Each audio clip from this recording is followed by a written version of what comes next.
Hello, my name is Alexandra DeTore, and I will be discussing about the need for theory today for our video discussion post. So, after reviewing the textbooks that we were given this week, and then also an article that I read outside of that, I just felt that this was a great question. So, when we look at theory in the counseling world, a lot of the times people, or even myself included, want to kind of brush it off, I feel like, or want to make it feel like it's not necessary to learn about theory, and that theory can be taxing or uninteresting. But when we really break it down into what each theory teaches us as counselors, you can see how important it is. Theory, in my opinion, and from what I'm reading in the text, is this idea of how to approach clients and in their different needs. The text from Corey this week, I think, made a great statement. He talked about how in his counseling practice and his view of theory, he doesn't just follow one theory. He actually kind of pulls from each and every one when he's working with clients.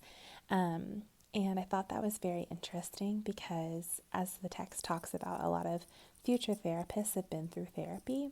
And that's something that I've seen in my own counselors, is kind of them pulling from different areas of theory throughout that journey and not just sticking to just one area of theory. So theory is important because it allows us to pull from different areas and different material to address the client's needs.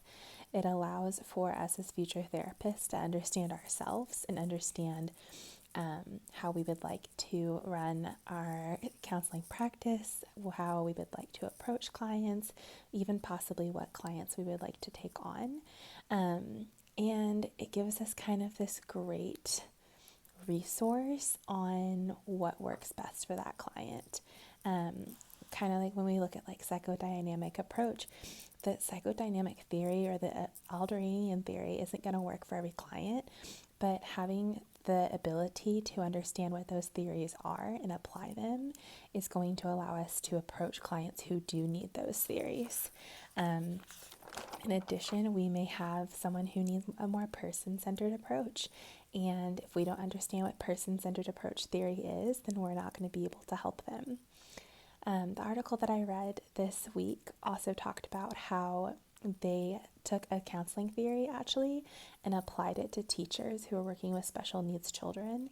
And they were able to basically see a huge improvement in these special needs children and how they were reacting with their teachers and acting in school, and then their resilience just based on applying theory from the teachers to those students. So counseling theory, it doesn't just have to be for counselors. I think it could be used for a lot of different professions, and I think that it overall just teaches us how to work with clients in a better way and in a better manner. And so I'm excited to see how we can apply theory going forward, but it's definitely important. It's important to connect for our clients, treat them well, treat them right, make sure that they're getting their needs met in our offices as future therapists, and that we understand every client who walks through our door, not just one specific type or one specific way to handle a client.